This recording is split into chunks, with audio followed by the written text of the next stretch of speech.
Mina, it is so great to talk to you again. Thanks so much for your time. Congrats on Good Bones season 8. We're finally here.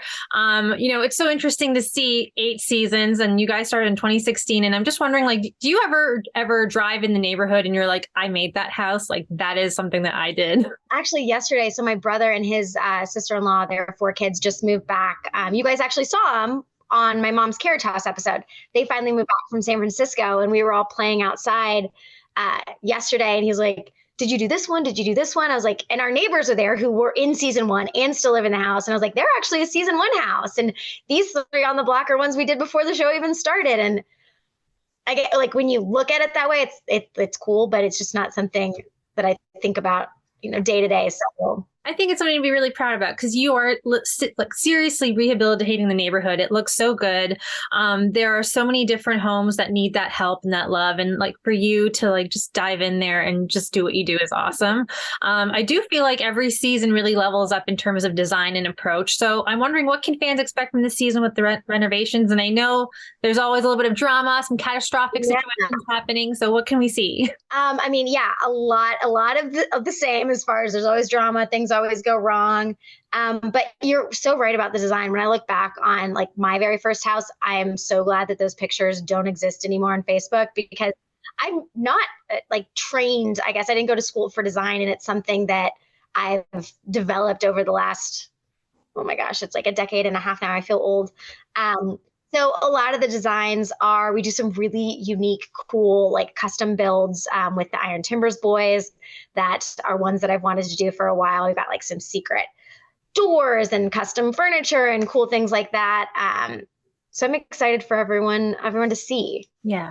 And let's talk about this season. It does open up with you and Corey. And I know you guys have a long history, been friends for years. Has there ever been a time, though, where you two kind of butt heads and it's far more dramatic than what we're seeing on TV? Because, like, for the most part, I feel like it's shenanigans, and like, but there's always more to meets the eye, right? Oh, yes. And Corey and I have known each other since he was 11, and there's always more. I mean, what you guys see is like 43 minutes of an episode that took sometimes a year if we're like really messed up the schedule.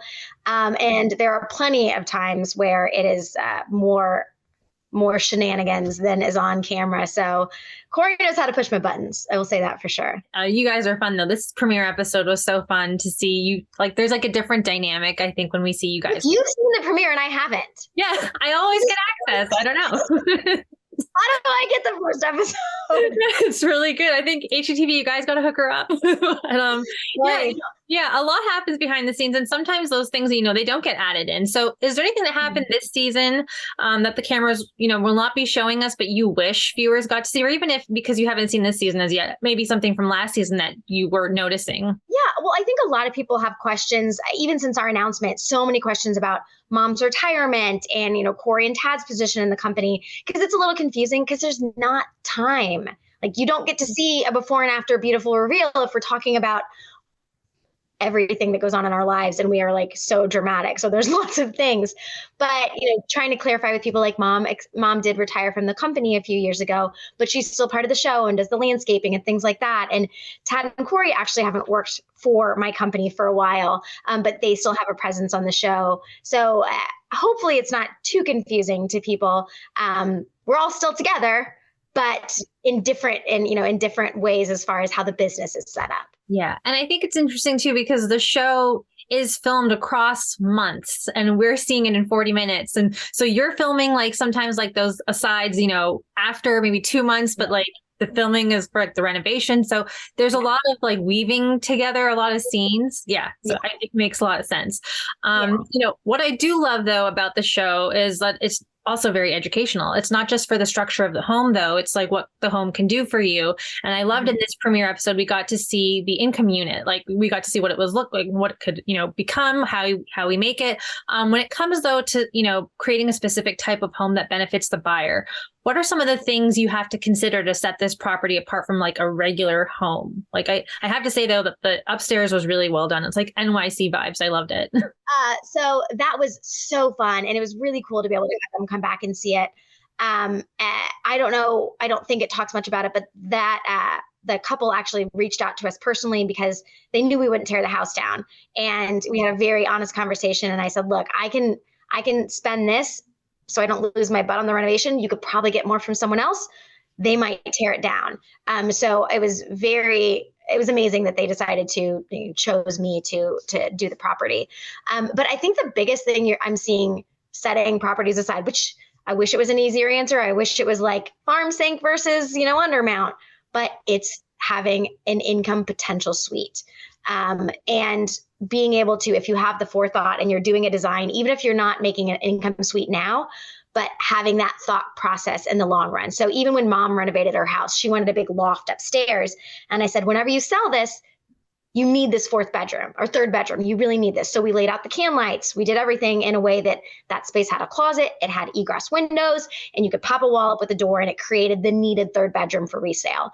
So I think thinking through how you live and want to function, and if there's a way to tie in thinking about how to do it for resale, I think is huge.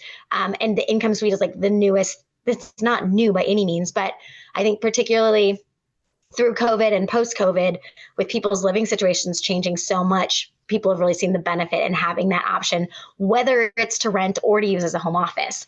So anytime we can do that, it's a huge selling point. Have you seen any trends after COVID that people are, not just for the income unit, but like in their house? Like, are they making bigger bedrooms, bigger office spaces? Have you seen anything like that, especially implementing that in your own renovations? I think just having the ability to have a space that is the office, because I think, it can be romanticized working from home.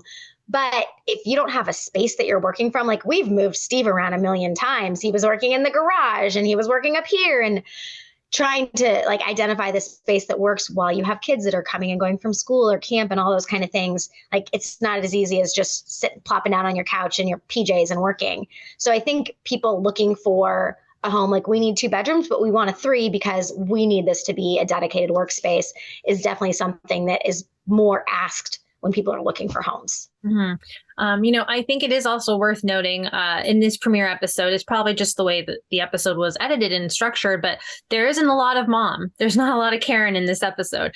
And I feel like a lot of fans are going to be asking, like, is this indicative of like season 8? So yeah, she's retired and she's been coming in and out, but are we going to see a little less of her this season? I mean, I think it's a little bit of it's just the natural transition of the business. So whereas, I would review floor plans, we'd go over those together. I don't do that. And the design is much more me and touching base with MJ. So a lot of the things that were the role that she played when she was still an active part of the company, with her being retired now, she doesn't deal with those things. She does the things that she really loves doing, and that is landscaping and then like her projects. So that is where she shines, and those aren't work for her. So those make sense to keep doing. Whereas dealing with taxes or going back and forth 10 times on the floor plans or dealing with materials getting lost, like that's not fun. And that's what she retired from. She kept the fun stuff. The stressful stuff, but you handle it also very, very well. I know there's always I think there was like a situation with the house literally leaning on, like, it's always that case. Like, I think it's like in every episode, like an Indiana home, it's always leaning on one brick. So yes. Yeah, we always have these magic floating houses, and I don't know how the thing is, they don't crumble until you poke them. Like they will stay magical forever. You start to move one brick to fix it, and then you're fixing the whole thing. That's so crazy. I do know that you've been really candid about your relationship with your mom, and I'm wondering, with the show being in its 8th season now, does something like this bring you guys closer, or does it create more challenges? If I know you listen to my podcast, so I talk a little bit more about it there, but my mom and I have had an up and down relationship since I was a small child. And we've had moments where we were probably dysfunctionally close, and then moments where we didn't speak for years. And the start of the show was in one of those times where we were really, really close. We were like each other's number one. We were doing this together. And as we've gotten older, and she got married and I got married and I've had kids, like so many things have happened since the show started. She retired. It's really hard to maintain a good balance when you don't really have a great base like we do, particularly in the microscope of the show, because it just creates so many more dynamics. So it's definitely been a struggle. And that was part of why she retired is, I'm trying to build an empire. She wants to slow down. And until we got on the same page with that and what that looked like, it was tough. Cause I'm like, why are you going so slow? And she's like, cause I'm old and I want to hang out and chill. And making the decision to do the buyout for her, I think helped a lot. But there's still just it's tough when you're working with family all the time, and we don't really have time because we're filming so much to kind of go to our corners and then come back.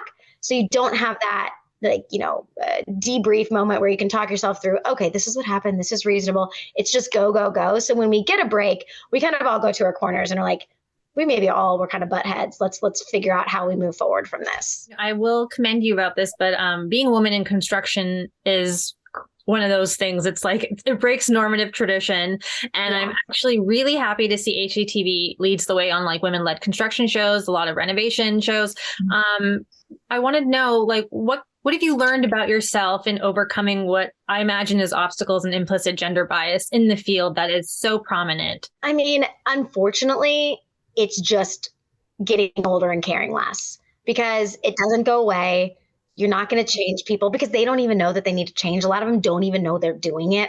And when you're younger, everything's such a big deal and you just care so much about everything. And then, get married, have kids, people die, like all these things that create more balance in your life of what's really important. And knowing that, okay, I don't need you to understand me. I need you to do what I'm telling you to do. And being okay with that is definitely something for me that came with age. And okay, yeah, if you want to think I'm the B word instead of just being direct, that's on you. Do the thing that I paid you to do.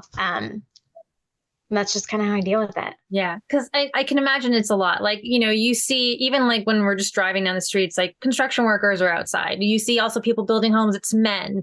And then it looks like, this is a fantasy, like what you're doing, but it's actually a reality. Like we can see you building homes, you have your own construction company and you're leading charge on those things. And I just think that's great. Like we don't see a lot. I mean, if anyone did not watch Risky Business, watch that, because you can't make this stuff up. I got so many messages that had to been fake. Like, you guys edited that and made it worse. I'm like, no, we edited it to make it better because it was that bad. Like the level of challenge and misogyny in that project was bar none the worst I've ever experienced. So it can be challenging.